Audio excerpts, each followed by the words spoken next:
Danielle, Mercurius. Welcome to the show. Welcome to the show.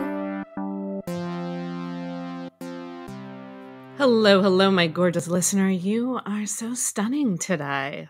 Ooh, look at you. If you're near a mirror, take a little glance so you can see what I'm seeing right now. Ooh, yum, right? So good. So what else is so good is tonight's episode. It is all about human design. Now, I will be honest. I never really got into the whole human design thing. And you may think, but Danielle, you're an astrologer and you're a spiritual teacher, and it just makes sense that you would be into human design too. And yes, you're absolutely right. However, whenever I would go and look to it, I mean, I'm a manifesting generator. So that made sense when I would read the essence of, excuse me, what a manifesting generator is. It made sense. I'm like, yes, that feels good to me. However, when I would look at the actual design and the materials, it just felt over my head. It didn't feel intuitive. And for that reason, I didn't gravitate to it more, which is usually how I go about the spiritual tools that I use on my path: astrology, kundalini, channeling, past life, whatever it may be. There's some kind of and I explore that. Whereas human design, I never felt the in. While I could resonate with it and agree with it, it just wasn't quite my jam. And I did feel, though, that I needed to learn more because it is on the rise and more people are talking about it. And I feel like it's a disservice for me not to fully dive into human design. So I'm like, okay, if I'm going to talk about human design, or if I'm going to learn about human design, then I want to talk to a human design expert who is the real deal, who will really bring it in a way that is informative, expansive, and really high vibe. And that is exactly what happened when I found Erin Claire Jones. I actually found her through my friends at the Good Fest. They love her, so I knew immediately that I would love her too. It actually turned out one of our past guests, Brianna Goodman, who's a dear friend of mine that has been on the show, she's used her for her human design. So I was like, let's do the thing. And that's exactly what we did. You are in for a really amazing episode to break down the different types of human design. If you've never heard of it before, you're going to learn all about it. If you know what your type is, but you're ready to really understand it better, you definitely are going to. I'm telling you, since this episode recorded, I have been using human design terminology. Yes, me. I'm using human design terminology. I'm literally texting my friends and being like, what's your human design again? And then they tell me, I'm like, oh, or I'm explaining a situation I had with someone. I'm like, oh, but they're a projector. And people are like, oh, of course. And I'm like, oh, this is the beauty of human design. So like I said, you're in for a treat with this episode. It is with Erin Claire Jones, who is a leadership coach who specializes in human design. She shares more of her story throughout the episode. What she also shares is one of the services that she provides that we are giving a discount specifically to you, our listeners, if you want to learn more about human design. She has a blueprint that is essentially a really amazing tool that breaks down your human design. And we are offering that to you at a discount. You just have to use the word Danielle, all caps, Danielle, all caps, to receive the blueprint from Erin Claire Jones. And what this is a 30-page comprehensive guide to showcase how you're uniquely meant to move forward with your human design. It's beautiful. It's excellent. And the discount is just for you, my lovely, lovely friend. If you are digging this, hit me up on the Instagram, shoot me a DM. Let me know what your human design type is. I'm really curious. I want to know more of who you are from this capacity. I want to know, are my listeners reflectors? Am I attracting a bunch of manifestors? Are you all generators? I want to know. So bop into my DMs. Let me know what kind of human design archetype you are so I can get to know you better. And again, I'm a manifesting generator. Does that make sense? I think it does. All right, let's make more sense of all of this through tonight's episode with Erin Claire Jones.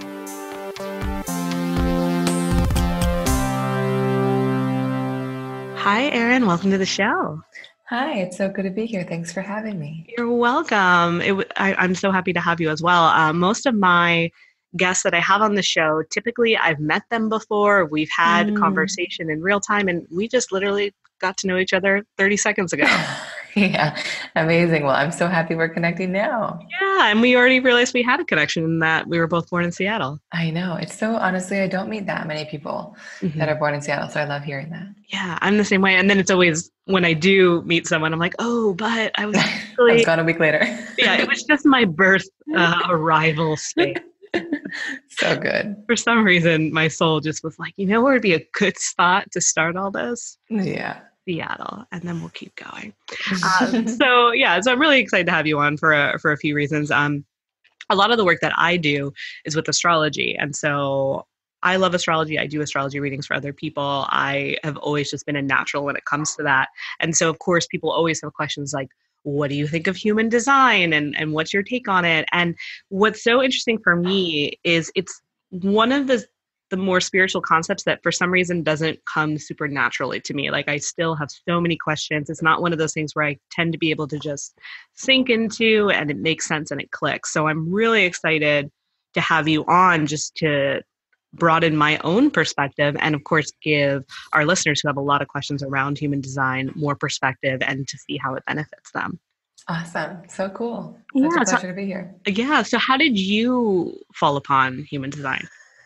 So I fell upon human design in 2015. I had come from the world of working in a lot of startups, and on the side, I'd always explored a lot of different modalities. And I was coming at it from this place of like, having worked with all these companies and with a very inspiring missions, but feeling like the teams themselves were a little bit dysfunctional and people just like didn't totally understand each other. And I think that I had always explored modalities that felt like a little bit just like out of the comfort zone of the company I was working with. It was unlikely for me to bring them in. And I was sitting at a party in the Lower East Side, for those who know New York, and this guy looked at my human design on his phone, who ended up being my first teacher and former business partner, and just started telling me all this stuff about myself that felt so right on and so intuitive, but also felt like stuff I'd never really actually fully allowed myself to step into or own. And so he just like piqued my interest in all the ways. And as he started to kind of introduce me to deeper layers of the information, I really became exposed to, how human design can be useful, not only on a personal level and supporting us in coming into greater alignment with who we are and what we're here to do, but also on a team level of like really helping people understand each other and work together in a more functional and productive and harmonious way. And I think that it just felt like a bridge. It felt like a system that I could not only bring to individuals, but that I could also bring to companies. And so I went down, quite a rabbit hole and path, and actually started building a company and working with him pretty immediately. But it's been a real journey. I think when I first started sharing and exploring human design in 2015, no one like had any idea what I was talking about. No way. Yeah, it really wasn't. I was like in places also like Bali or Kauai where people would be like, oh, I think I've heard of this thing, Right. But in New York, they were like, what are you talking about? And it wasn't really until very early 2018, late 2017 that people just started like, it gained a much like larger potential audience, and there was just much more awareness around it. And I think that it really, it's just been amazing. It's been a rocket ship ever since, because I think people are just getting more and more exposure and are more and more excited about it. So it's been wild to watch it all unfold. Yeah, it is really fascinating. It's actually interesting you mentioned that time frame, because I went back to look at when I ordered my human design chart, and it was in November of 2017. Yeah. So, and I was living in LA at the time. So, people were starting to buzz about it then. So, of course, I was like, I want to know more about it. So I'm sure you were such an early adopter too. Yeah, totally. Yeah, right. Yeah, exactly. I feel like I was late in the game, but I guess technically it's considered a little bit more earlier. And, I was definitely fascinated. We'll talk more about my own chart and kind of the personal connection to it. But I also have heard stories around like human design, how it was derived. Like someone just like was in a house all weekend and developed it. Like I hear all these crazy stories. So like, tell us where this like came from.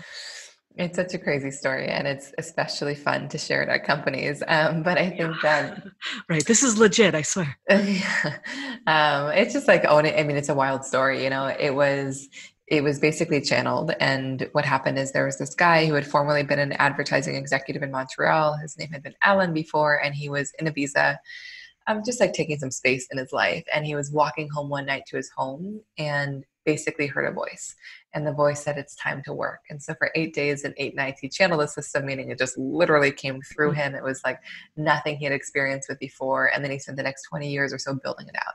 And he's no longer alive, but he kind of really gave us the roots of what the system is. And there are like, so, I mean, you probably discovered this, but there are just like so many layers and so much depth, and it really is a lifelong study. And it's wild. It's definitely not a system that came from like us analyzing humans. It's because I think the magic of human design is it is based on your exact time, date, and place of birth for those new to it.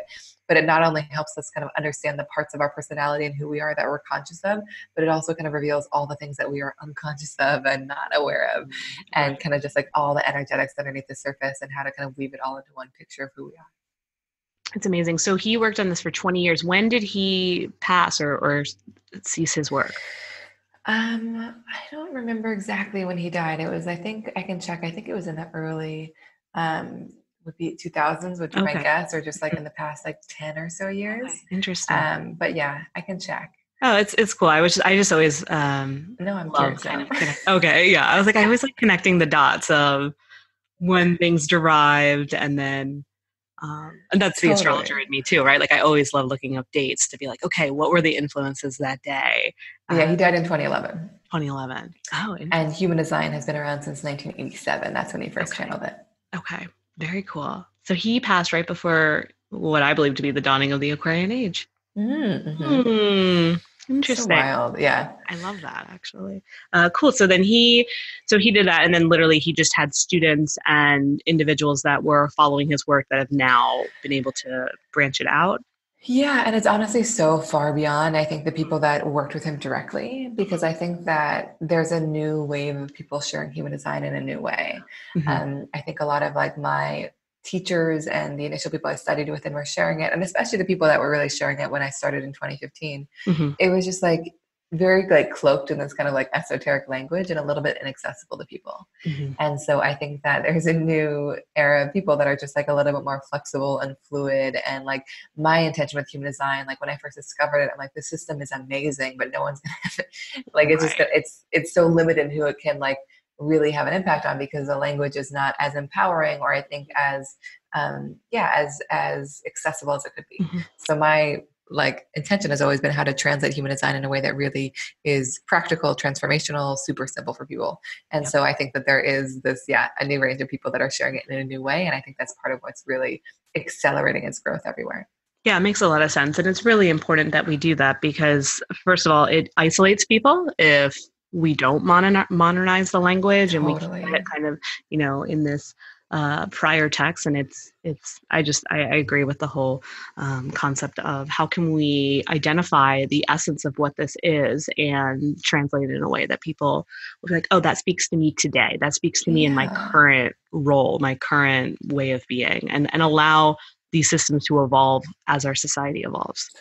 100%, and especially within the work at companies, I did like 2 sessions yesterday with like people whose boss bought them the sessions. Like I'm doing it for everyone on their team, but like they would never have touched this stuff. They're like, my birth information, like, why do you need that? But like the information itself can actually be so grounded that they're like, oh my God, this is amazing. This is so me. This is so useful. But I think that like some more traditional interpretations might have like been like too esoteric for them. Right. Absolutely. Because I mean, I guess in the corporate world, they're more prone to like Myers-Briggs and just kind of all these other different assessments. And so this one being derived from the birthday, it's kind of like, wait a minute, what do you need that for? Don't you want me to just take like some kind of quiz? I know. It's so cool though, because I think that like, I find the skeptics are the ones that end up loving it the most. I agree. You know what I mean? Because they're just like, oh, it's so specific. It's so me. And like, wait, this shows up with my daughter. And like and it's just like, as long as they're open to growth and are receptive humans, it tends to resonate on such a deep level. Like the only resistance I've really had is like one person who is just like so rigid in their ways that they weren't even open to another way, even though their way was not working. Of course. And I'm sure that was probably part of what was coming through anyway in the reading. Yeah. Totally. So that makes a lot of sense. So when you say that you need so why do you need the birthday for human design? What is that connection? So the idea with human design is that it's a quantum system. So it pulls from a lot of different systems. So it pulls from astrology, the Kabbalah, the I Ching, the chakra system, quantum physics, genetics, like biochemistry, all the things. And so basically depending on like where we were born and at what time, it is kind of our imprint based on where the planets are, what was going on. Like that's kind of just like our blueprint. And it kind of just gives us like our natural system, operating system. And then we kind of choose how to use it in our lives. So it is similar to astrology in some ways, but it often takes into account like different calculations than astrology does. And astrology plays like one piece. And if you actually look at the human design chart, you'll see you'll see the astrology pieces, but you'll also see like the tree of life from the Kabbalah. You'll see kind of the evolution of the chakra system. So it kind of like takes pieces from all of them.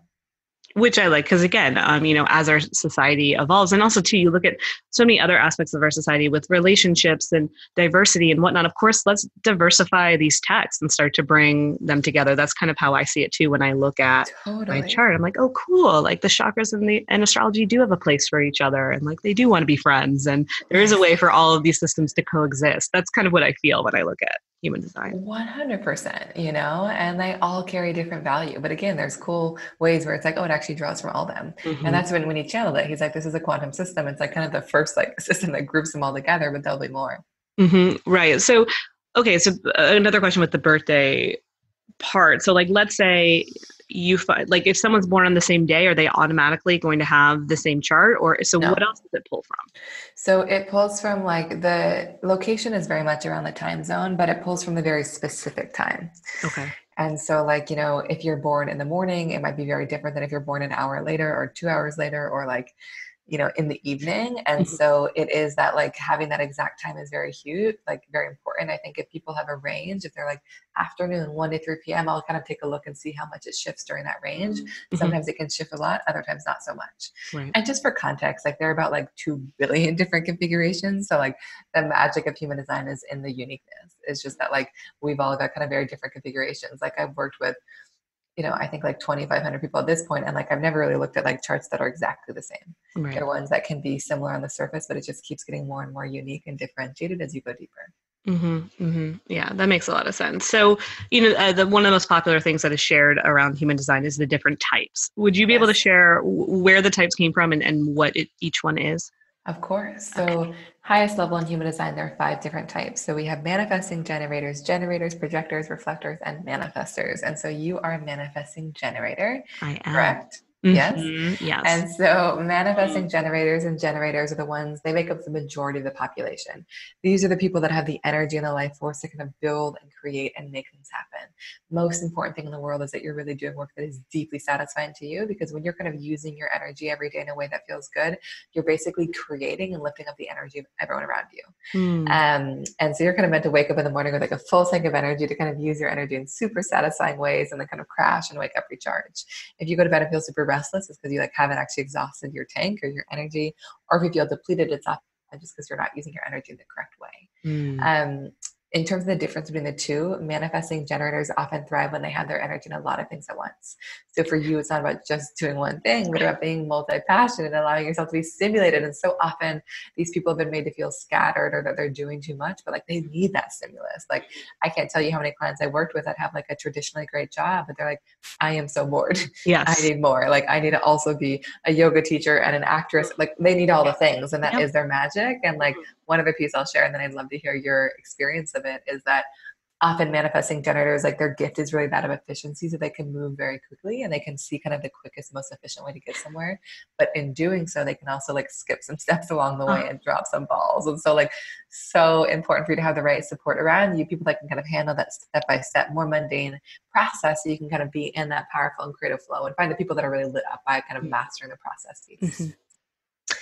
Yep, spot on. Yeah, does that land with you? It does. I mean, I never liked working the 9 to 5. I never understood it. I'd be fine at it. And even I would say the best job I had in a 9 to 5 was being an executive assistant, because that still gave me flexibility. Like I could assist more than one person. I could have, different tasks within that role. But then when I moved to be self-employed, I mean, right now I have this podcast. I'm a coach. I'm a Kundalini yoga teacher. I'm an astrologer. I'm a speaker. I'm a stand-up comic. I'm a meditation teacher, right? Like you're a traditional MG. Yeah. And I'm not done anytime soon. And however, what I'm really experiencing, especially now that I'm at almost at the 5-year mark of being self-employed, I'm noticing where I've created a lot of shortcuts and I've kind of dropped the ball, or even I will say like left money on the table because I move so quickly. And so, what I've really been working on this past year is bringing in proper support, finding the people that understand that this is, and I make it very clear, like, I am all over the place. I am not going to just do one thing. So, Yeah. Can you support me through this? And really working on finding ways to have individuals come in to support me and this process, but also do things on the back end that just don't light me up anymore and aren't the best use of me. And I love that because it's like you honor your process. It's like, this is how I thrive. Like, this is what I really need to be excited and stimulated. And I need the people around me that help me do that. Mm-hmm, yeah. So it's so cool. And the thing is, it totally is feasible sometimes within a job. Like I did a session a couple of days ago with a manifesting generator who's an investor, and like she's able to like be in all parts of the business, work with so many different people. So she can kind of have that stimulus in one area, but she's still feeling confined, And so it's so of service to everyone for you to actually pursue like being the comic and the astrologer and doing all the things at once. And that's going to kind of contribute. And one other piece I would share is that like, it doesn't all have to make sense together. You know what I mean? I just feel like, what'd you say? Thank you for that. Well, I just feel like so often, like in so many of my sessions, manifesting generators are like, okay, but like, I still need to figure out how to like weave it into one story. It's like, no, you don't. Like someday it might make sense, but like, that's not the goal. It's not about like, this is the one cohesive thing I do. It's actually like, I actually thrive because my things are like so not cohesive, and like what connects them is just me and what I have the energy for. So just yes. Yeah, no, I'm glad you add that too, because it can be frustrating as a manifesting generator, and some of my other manifesting generator peers. I know we have trouble sometimes articulating to people what it is that we do, or even bringing in support. I've been finding like someone's like, well, tell me more about your brand. Tell me more about your ideal client. Tell me more about your big picture for next year. And I'm like, I can't. Yeah. Like totally. I can and I can't, So. Exactly. Yeah. And one other piece I would just share for both of those types is that their strategy in terms of how they're meant to like really cultivate opportunities and relationships for themselves is just magnetism. Like you're just really meant to allow life to come to you and kind of tune into your gut to actually know what you're available for and what you're not. I love that. Thank you. Yeah. Okay, So then we have I want to hear about the projectors. Okay. So projectors are basically the people that are really here to kind of be our leaders, our guides, our teachers. These are people that don't have the same kind of consistent access to energy as someone like you or a generator might. And so it's really learning for them that their gift is just not in how much they do, but it's really in the way that they see the world.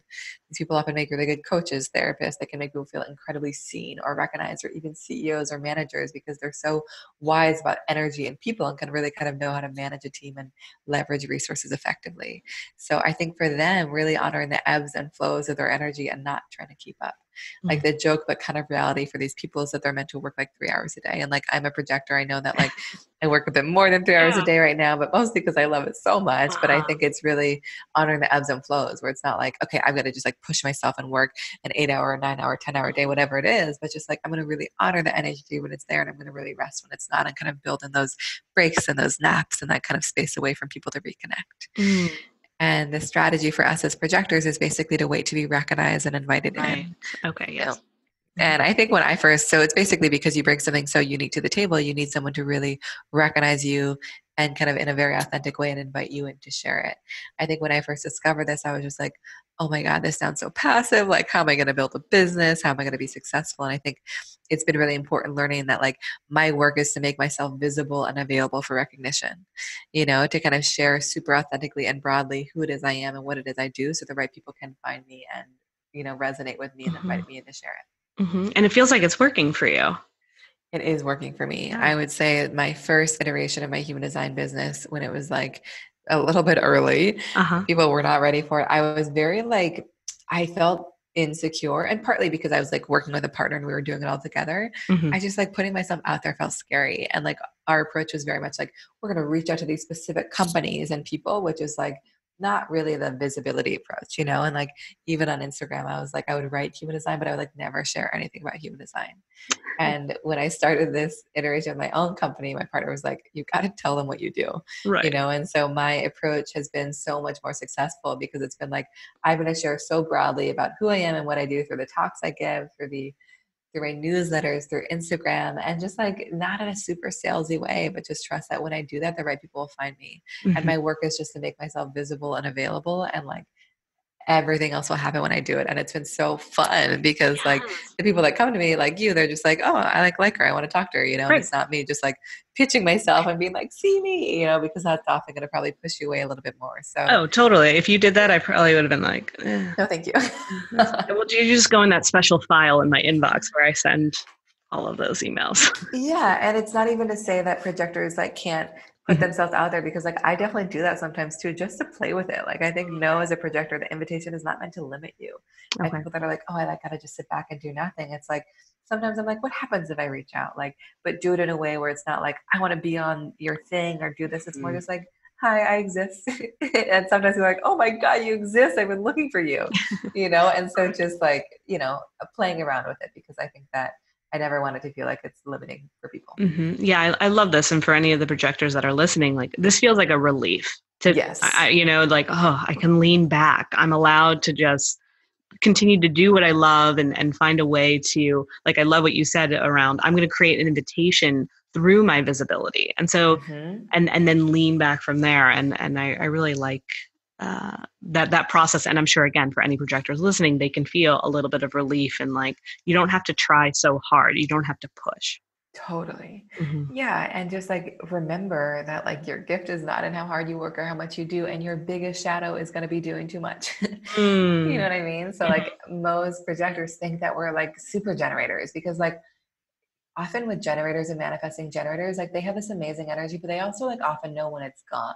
My Yeah. guess is that you probably like when your energy's done, you're like, got it, Mhm. day's over. But like for Clear. projectors, we don't know that. Oh. So we just keep going and going and going, because we're like amplifying everyone else's energy. Like I'll be responding to emails at like 10 and my partner's like, Erin, what are you doing? I'm like, oh, Mhm. is it time to stop? So Oh, I think just like our biggest shadow is not knowing when enough is enough. So kind of really learning how to pull away from other people's energy and know when to stop. yeah. Okay. Then we Amazing. manifestors. Mhm. So these are the people that really are here to just like do it, get things started, make things happen, make the first move. Like they're really here to initiate. And they often need a lot of freedom and autonomy and control. Like where these people can be the most challenged is if they're like being told what to do or feel kind of controlled or contained in any way.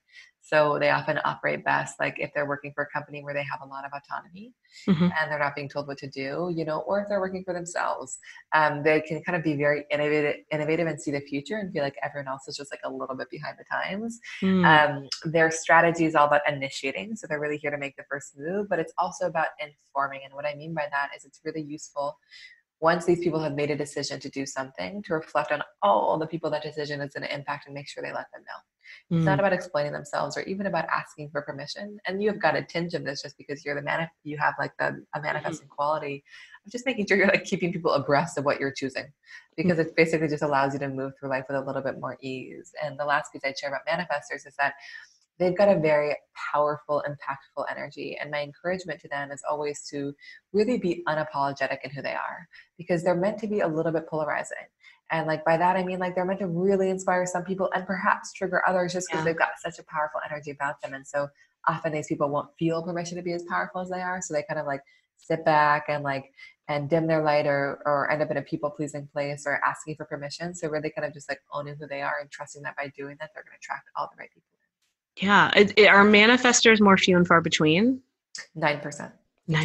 9%. Okay. Yes. Yeah. Oh, So yeah. yes. And you often can feel them. Like Yeah. they all like all the types of different energetic signatures. Like for Mhm. generators and manifesting generators, it's super like open, enveloping, magnetic. You're up pulling everything to you. Mhm. As projectors, we're super penetrating. We penetrate into people and we make them feel super seen and recognized. But if they're not ready for it and they haven't invited us, they might literally back away. That's Mhm. why we need the invitation. And then Mhm. manifestors, it's a little bit more protected and selected. They're kind of like only really allowing in the right people, and it's by initiating that they kind of open up their energy. Mhm. Mhm. Okay, this all makes a lot of sense. Okay, so then there's reflectors. Reflectors. So that's about 1%. So the smallest percentage. And so these people are they're ones that are a little bit harder for me to identify. It always makes sense when I know who they are, but Okay. they're only because their like energetic signature is sometimes changing. They're kind of always sampling different things. These are people that are incredibly sensitive to their physical environment, and they're always mirroring back their environment. So they basically are always kind of just like taking in their space and Uh-huh. reflecting it back to us. And so you can get such insight into how a community is doing, how a company's doing just by how a reflector is showing up in that space. And so one of the best things they can do is choose to be in places that feel good to them, because it's going to infiltrate and impact them in such big ways. So making sure their office feels good, their city feels good, their home feels good. Their identity is always adapting, which I was saying is part of why it's hard to always know exactly who they are, because over the course of a month, they're going to have periods where they feel like a manifesting generator, like a generator, like a projector, like a reflector, like a manifestor. And so it's just like owning the ebbs and flows of their energy and honoring their fluidity and not trying to put themselves into one box. In the context of partnership, being with people that honor that fluidity, you know? And then the last piece I would share is that these people are such powerful observers. They like often can just see things that other people miss. And so whenever I've had a reflector on my team, I'm literally asking them questions all the time. I'm like, what do you think about this? And what about this? You know, just because their evaluations are always so on point, and just they're recognizing things that so many people miss. And so it's so useful to kind of have that perspective around. Right. Okay. This makes a lot of sense. So one of my best friends, she's a reflector. And Cool. it was funny. I was texting her right before the show, and I was like, oh, I'm having this, Erin on, blah, blah. And she's like, oh, I already bought one of her blueprints. I was like, oh, cool. So I was like, perfect. And I was like, let me know if you have any questions. So I do have a question from her, but now that I thought that was awesome. And now that you're sharing a little bit more, it makes so much sense, because we actually we don't live in the same city. But we saw each other a couple weeks ago in Florida, and it's so true. Whenever I'm with her, I feel like it's such a mirror. Like, I feel like everything we talk about, I just feel like it's like it bounces off of her and lands back to me. Mm-hmm. And I always feel more magnetic after spending time with her, and I feel more like she's able to hold space for whatever it was that we somehow talked about, and then I just shift higher from there. It's really interesting. So cool. And that also is a good reflection of where you are, because I think that she's mirroring back to you where you're at. Mm-hmm. And so I often hear in partnership, if like someone's dating a reflector, they're like, if I'm doing great in my life, it's like the relationship's great, but like if I really have low self-esteem, or I'm in a job that I don't really enjoy, like they're going to mirror that back to me too. And so it can be confronting in such a powerful way, as long as you do the work on yourself to make sure that like you're showing up in a way that feels in integrity and in alignment. That's true. Actually, when both of us are doing the work and are kind of in our quote unquote best selves,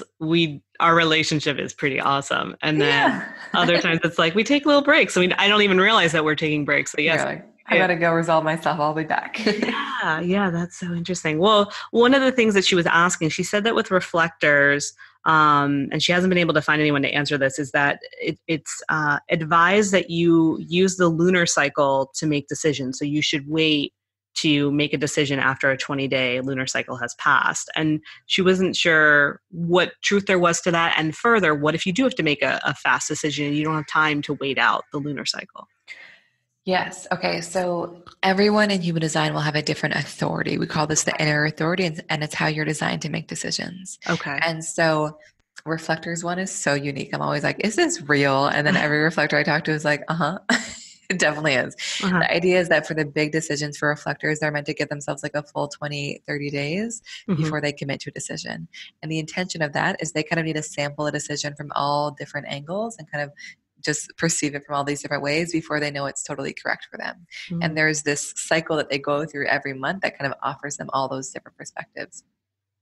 Here's the thing. It might not always be possible to wait 30 days. So I think it's more about, when possible, definitely do it. But two, like, make sure you're in environments and around people that are not rushing you or hurrying you to make a decision.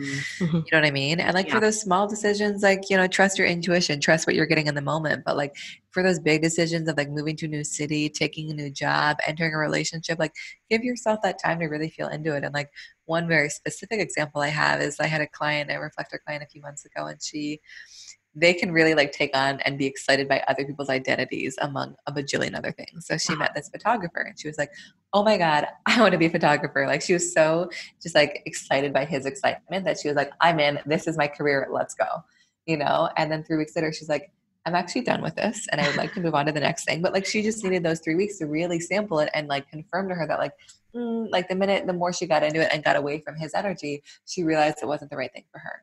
And so I just think that like I would recommend for your friend, like, and it's explained more in the blueprint, but like give her as much time as possible.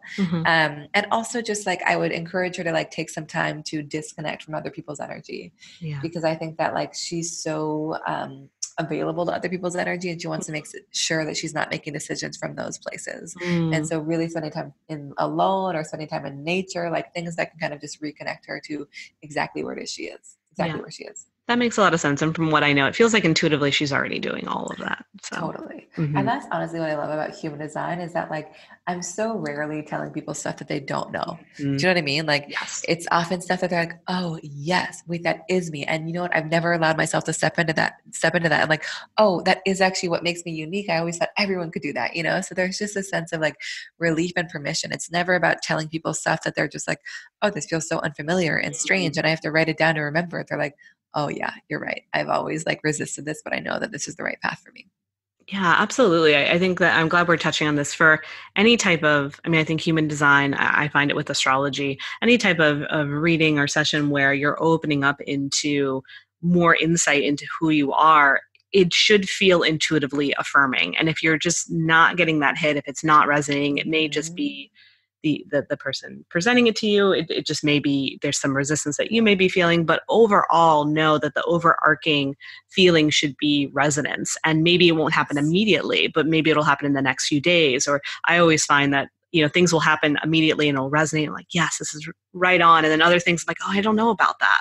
And then, you know, the evidence will start to come or my intuition will start to click in. So something to Mhm. realize. I think sometimes, you know, if people haven't had a session or they're nervous, they don't know what to expect. I think that's a good piece to take on. Yeah. And I think that's great advice. I just think that like it's also like really taking your time with it, Mm, and I think often like the people that I work with that are really skeptical, like they're just like, I don't know, this like doesn't make sense. Why would I get all this information from my birth information? But it resonates so deeply. So this feels right. right. And I think that like my business partner is a skeptic, which is so useful for me because it kind of keeps me grounded. I'm sure. But he's very much like, you know what, Erin, like what matters to me is that like the system is helpful and it's helping a lot of people. Hmm. And so I think just like reminding people of that, like it's meant to empower you. And so like if it feels limiting or disempowering in any way, like release it. And maybe it's just not being framed in a way that you really understand. Hmm. But know that like it's meant to empower you and like, and also just because I like tell you you're a manifesting generator, like does not mean you have to operate like one. But Sure. often like you're gonna find so much more success and satisfaction when you do. And because you already know yourself, you already know that. Hmm. Yeah, no, it feels way better to operate under that. And again, because it resonates. As soon as I remember, you know, back in November of 2017, when I pulled it all up and it was so new to me. And I was like, oh Yeah, no, this feels true. totally. It And just, like, yeah. One other piece I was just going to share quickly is that so one of my offerings, which your friend ordered, is this like 30-page PDF that I put together on people's designs. And mhm. the idea is that it's just kind of a resource manual. And this woman was so sweet today where she sent me a message where she's like, Erin, I literally have it like printed out on my coffee table. Oh, And like every day I just like open it to a new page. And I'm like, oh, this is what I'm going to like work with today. And I'll see what resonates. And like I have people that received it 2 years ago and they're like reaching out now. They're like, okay, I read it again this week and like this new thing came out. So just like I think that it's so about like what we're available for at the moment. And I think yes. with human design, there's just gonna be like new pieces that just keep revealing themselves. Yeah, which makes sense because as we continue with this life and we evolve and things happen and circumstances change, the way that you look at your chart, the way that you look at the blueprint that you created, et cetera, is going to show you different things that you wouldn't have even literally seen in other Yes, times, exactly. which is so fun. Exactly. So, how can individuals can get the blueprint from your website? Yes. Yeah. And we could also do discount code for your audience if you want. But Yeah. it's from my website that it's just erinclairejones.com/blueprint. And so it is, I make them all at this point, but it is just this written guide to your unique design. And it's kind of meant to give you all the pieces you need about your design to get started because it can just be hard to like wade through all the information online and in books. And a lot of people like don't want to read a 300-page book on human design. They want to understand how it can be useful to them. Hmm. So that's the intention of kind of giving people all the most important pieces so they can really integrate it into their lives. It says like the cliff notes of human It's design. the cliff notes of your human design. Of your right of your personal human design. I love Right. it. Okay, cool. We'll put the promo in the show notes so Cool. people can snag it. It's really helpful. I mean, literally the fact that my friend was like, "Yeah, I ordered a blueprint from her. I love it." Like, of Oh, course you did. So good. We love so that. good. That makes me Uh, so happy. yeah, of course, of course. So you use your projector. What I'm curious, what your partner is. So my partner's a generator. Okay. How does So that go? It goes well. Thank God that we understand what's going on. Yeah. I Yeah. think that I love working with partners, whether it's business or romantic, because I think we so often get tripped up when we, expect someone to be different than what they are, Hmm. or even more similar to us. Hmm. And so I think for us, like our designs are just different in every way that they could be different. You know what I mean? And I think Yeah. that it is so, and we were friends for a long time before we ever started dating. So like we really knew each other, but I think it's been so useful because I think that like, honestly, if we didn't have the language, it'd probably be a bit more challenging. And like human design just like gives us a language and framework to understand all the things we already know. And like, to get more specific, it's like, I need like a lot more rest and, my energies and ebbs and flows, whereas he's just like a powerhouse generator. Like he's here to like build and create Hmm. and do, and like thank God for him. Sure. But like, even in like a small example, when we travel to a new city, like we land and he's like, okay, I'm gonna go walk and explore. And I'm like, oh, I'm gonna do it too. And he's like, no, no, no, no. Like you've got to go lay down. Like I always have to like lay down for a couple hours right when I land. Like he's just like so good at encouraging me to like really listen to my body and know that like my energy is so not infinite and like neither is his, but he's got it more consistently than I do. And like knowing that I really need the rest and relaxation, especially when I travel, which is a lot. Hmm. And then like, another small example is that like he makes decisions based on his gut response, similar to your design, which means he kind of has a knowing in the moment based on how it feels in his gut to know whether or not something's correct for him. Whereas I have to go through a whole emotional process and like have to feel into things and sleep on things. And it's just so useful because I think otherwise I would probably make myself wrong for the indecisiveness or the uncertainty in the moment. But Uh-huh. now I just like know how to leverage. He just walked past, so funny. Now I just know how to Oh, leverage. hi. Hi. So now I know how to leverage his gut response. And also he knows how to be like patient with like just the fact that I go through this emotional process and there's not always a truth in the now. Hmm. And like one other small example I'd share because it's been so powerful in our relationship is when we look at our human design chart, we can basically see all the areas in which we are most sensitive to other people's energy and also all the areas in which we broadcast out our energy into the world. And so like one of the areas in which he's the most sensitive is he's like a hyper empath where he similar to you Hmm. can like kind of just like feel everyone else's emotions and probably experience it as an amplified way and more intensely than they do. Hmm. Whereas like an area in which I broadcast out my energy is my emotion. So like if I'm in a low, people are going to feel it. If I'm on a high, it's going to be fun for people. And so it's been so helpful to know in that dynamic because like when I'm on a low or going through an emotional wave, he's now like, I know that this is your experience. I'm not going to personalize it. So I'm just going to actually give you some space because I'm not going to go into it with you because I know it's not even about me, Yeah. and I know it's just like a chemical process that you go through. And so I think that's been so useful because I think probably historically we would tried to like figure it out, or he would have been like, I've got to go understand it with you. And now we're just like going through an emotional wave, see you in a couple hours. Yeah. So just That's so many ways that's kind of made our relating so much easier and more harmonious. Yeah, absolutely. No, I feel like that is huge in relationships and having this information to create a dialogue, to create communication Yes, where if you didn't have that, the relationship may not be as strong, or you may think, maybe this isn't going to work for us. But it was, totally. just using this tool can create some really powerful shifts. Yeah, and it just like helps us really understand ourselves and the people around us. And I have so many people that order blueprints for their parents and for their team and for their sisters and for their boyfriends and girlfriends and partners. And it's just so cool because they're like, okay, I understand myself. Now how can I better support the people around Yeah. Yeah. Oh, so good.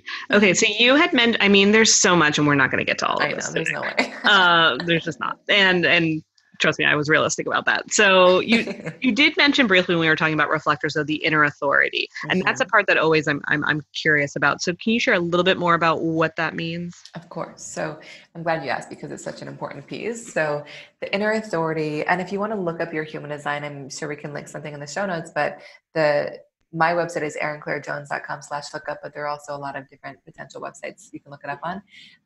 But if you look it up, you want to look at your inner authority, and that's just kind of how you're designed to make decisions. Mm-hmm. And it's such an important piece to really integrate into your life. So some examples of the different ones are some people like you are sacral, which Yes. means like it's all about your gut response in the moment. And it's interesting, there's so much talk out there about like follow your gut, trust your Mm-hmm. gut. And the thing is, we don't all have a gut response, Mm-hmm. and so this is just like honor your gut if that is your authority, but if it's not yours, like, find out what yours is. So you're definitely meant to trust that kind of visceral gut response in the moment. Like if you're not getting a full body yes, it just means it is not the right thing or it is not the right time yet. Right. And so Or you, yeah, or go I ahead. get very sick. I would say if I don't, then I wind up with a stomach virus or Exactly. If you're not listening to your gut too, it can just manifest in a lot of physical ailments in that area. Mm-hmm. And also like in terms of accessing your gut response, it can be really helpful for people to ask you very specific questions. So instead of asking an open-ended question, like, where do you want to go for dinner? Or like, what do you want to do tonight? I would ask you like, do you want to go out or do you want to cook at home? Like, would you like to go to this gathering or do this thing? Just kind of like specific questions that bypass your mind and get you straight into your gut. Mm-hmm. Do you feel connected to your gut? I do. It's been a process. Yeah. And I'm still learning, to be honest. But I do realize that there's a lot of power for me there. Yeah. And it's such a process of learning and practicing and seeing what happens when you follow it and seeing what happens when you don't. Mm-hmm. But the idea is that like our mind is not really designed to be a reliable source, reliable way to make decisions. And it's not to say our mind isn't powerful, because it's crazy powerful. It just like can often convince us in or out of any decision, Yeah. And so some of the other examples, there's some people like me that are emotional that need to sleep on things and give themselves time before they commit. There's no truth in the now for those people. There are some people who are what we call splenic. These people are super intuitive. It's different than the gut response. They're kind of designed to trust their like intuition in the moment. So very different than the emotional people. These people are meant to be super spontaneous, incredibly impulsive, and just kind of listen to this like whisper they feel in the moment. There's some people that need to talk things out. These people are called self-projected and kind of allow themselves to verbally process. And by literally just like speaking, their truth will literally just plop out. Mm-hmm. There's some people where it's all about being in the right environment and the right space and then kind of talking things out in that space. There's some people who are meant to like ask themselves, like, is my heart really in this decision? Like, because when my heart's in it, I can literally move mountains and anything's possible. But like if my heart's not in it, it's not going to happen. And then like your reflector friend we talked about, there are some people that are really meant to give themselves that full lunar cycle, those full 20, 30 days before they commit to a big decision. Mm-hmm. Yeah, that's really helpful. Again, it just makes things so much easier now. It's like, okay, if I'm in a situation where I have to make a decision, I am going to go to my gut. I am going to go to that place. Another friend of mine, she's very into human design as well. And she recommended to me, she's like, notice what sounds you make. And I thought that was really helpful, because there are times where I'll say like, or no, like she's like, notice your gut sound reactions. Yeah, the gut one is really audible. Mm-hmm. It's like often like as I just agree with you that way. Exactly. And you can often hear it in kids, like in baby generators or manifesting generators. It's so like unbridled and like just a noise they're making. But like then often people are conditioned and feel less permission. That's part of the value of asking really specific questions, because it just kind of connects to this like visceral, just feeling that your body is like opening or contracting towards something. Yeah, contracting away. That's interesting. I even text sounds to people. Like I'll respond to a text like or ah. Like, and I didn't realize I do that, but I do. It's almost like my way of like letting them know I'm making this noise now. So good. As part of it. So that's really cool. So one of the things I love to share with my guests on here is just, what's going on outside of the human design world, or something interesting that's happened to you that you want to kind of share with us, just so we get a little peek into your world.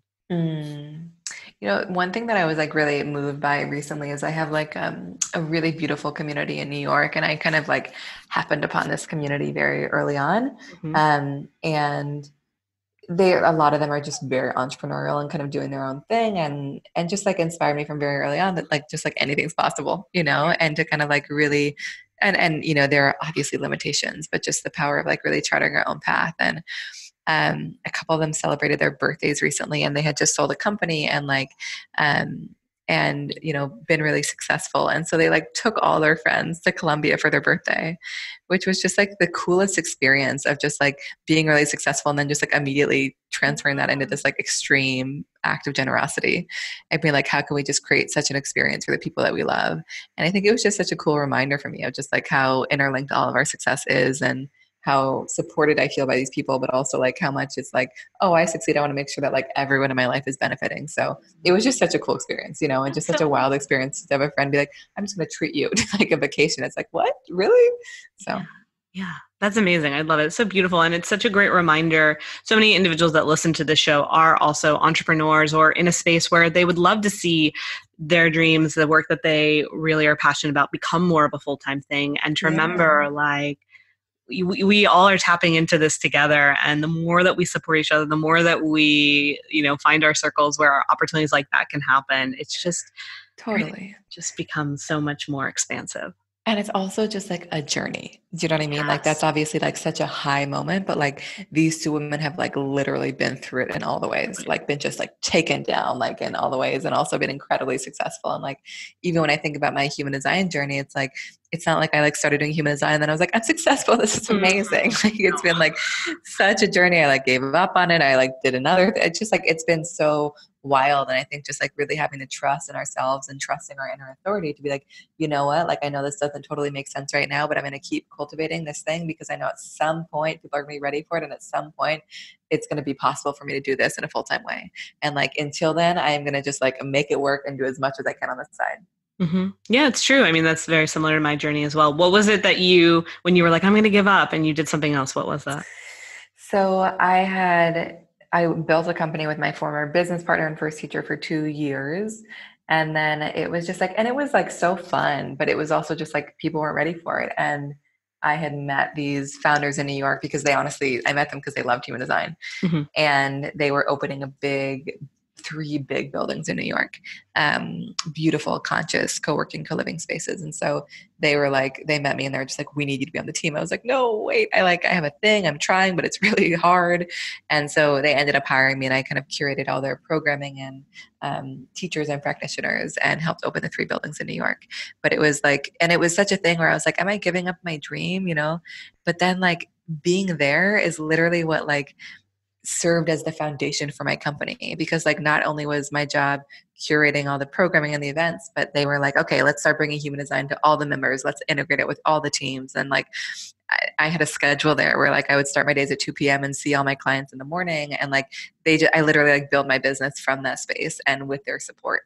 And then like when it just became like way too much to handle both, I was able to leave and do it all.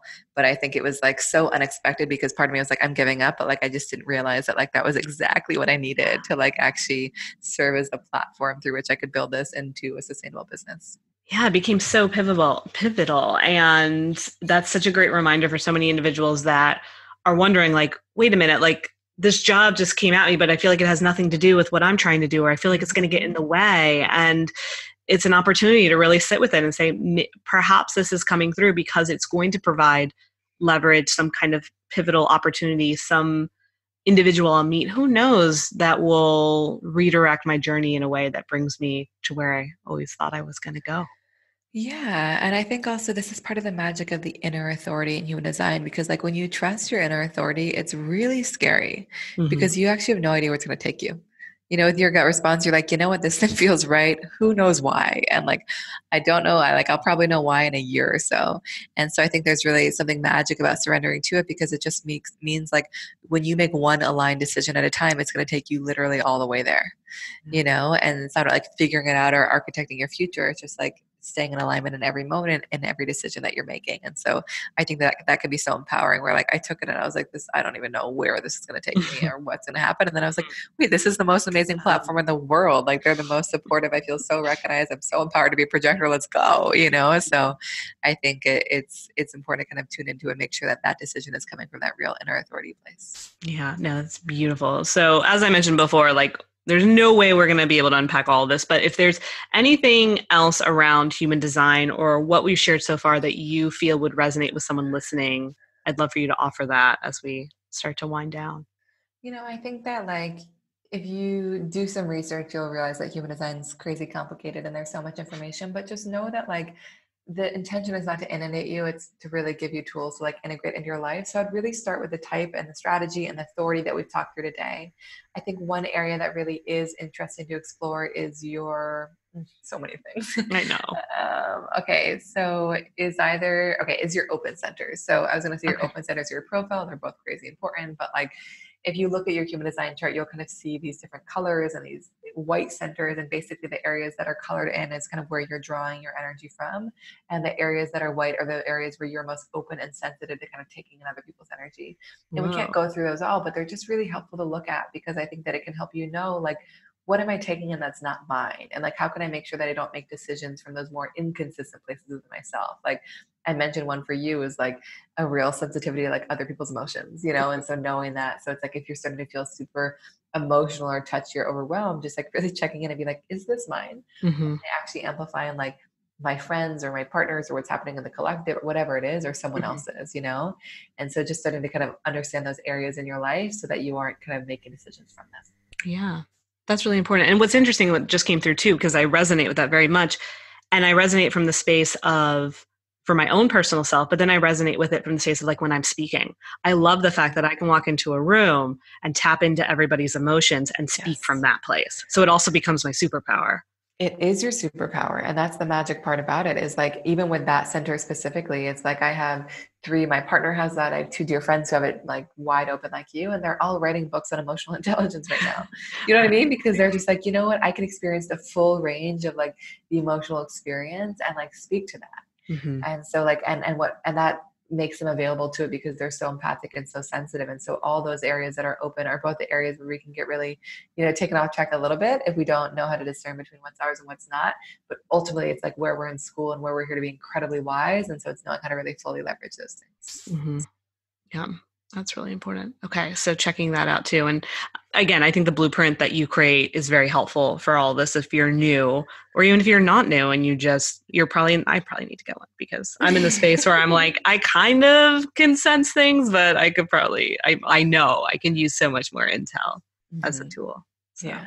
We could all benefit. Yeah. All right. Well, let me know that promo code. Yeah. Awesome. Anything else that you feel is important? I don't think so. It's such a pleasure to be here. It's been so lovely talking to you. I know. I loved our conversation. I feel so much more comfortable with human design. I didn't even realize that I felt discomfort, but after talking with you, I'm like, oh, I feel, just much more in tune with it all. And I love the way that you're able to teach from that place. And you absolutely executed what we talked about earlier about making this approachable and modern in our everyday life. I really felt that come through. So thank you. Oh my God. Thank you so much. That means so much to hear. You're welcome. You're welcome. So we mentioned the blueprint. How else can individuals stay in touch with you? So I'm basically Erin Claire Jones everywhere. So you can find me at Erin Claire Jones on Instagram. My website is erinclairejones.com. And I'd love to hear from you. I have my blueprint offering. I also do one-on-one sessions with individuals, couples, partners, all the things. And then also work with teams as well. Very cool. Awesome. Well, Erin, thank you so much. I really appreciate you. And I'm so glad that we got to connect through this. Me too. So good. Yay. So tell me, did you love this episode? While I may not need your validation, I certainly love it. So go ahead and make sure that you are following or subscribed or have reviewed this podcast in whatever app you listen to. And let's support the show by supporting each other. Share this out with a friend or someone that you know would just love to have a juicy listen. I adore you. You're amazing. Thank you.